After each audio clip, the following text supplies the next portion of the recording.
You hear that? That's the sound of today's real estate market in Connecticut.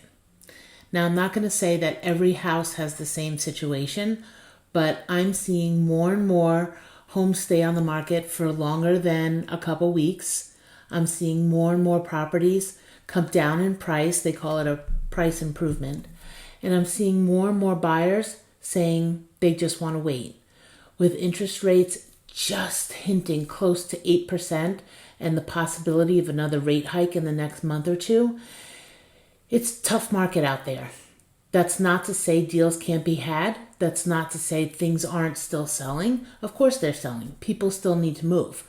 But the buyers are a lot more cautious. They just can't afford 7.5 to 8% interest anymore. I have a client that wants to sell her house to buy a bigger house, and she thought she had a certain budget until she spoke to a lender and found out that her budget is not going to go as far as she'd like. So she's kind of waiting to see whether or not there's an opportunity out there. As for the sellers, I think they're becoming more realistic that they can't expect the pricing to just go wacky, well over asking, and no contingencies. That's not the case. Buyers are rejecting the way the sellers have been presenting their homes to the market, and things have taken a very, very slow downturn. With the holidays coming up and winter starting to come, just hinting around the corner, we'll see what happens. We might be looking for a pause for the next couple months and then heightened activity come early next year. I hope that's not the case because I'd like to see some houses move.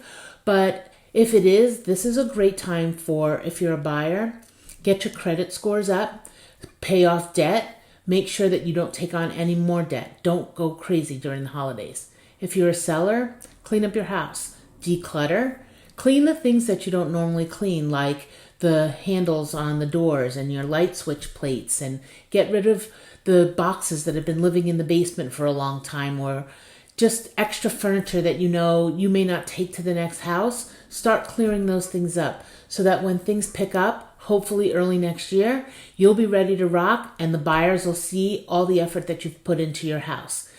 I do a walkthrough for my clients to give them a honey-do list. If you'd like me to do that, give me a call. I'd be happy to help. I'm pretty strict about the things that I like to see done. But you can take that list and pare it down to your comfort level.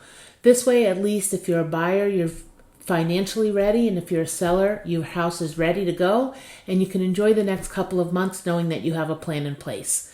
So hopefully these tips will give you some help about what to do as the market continues to change and shift. And of course, I'm here if you have any questions.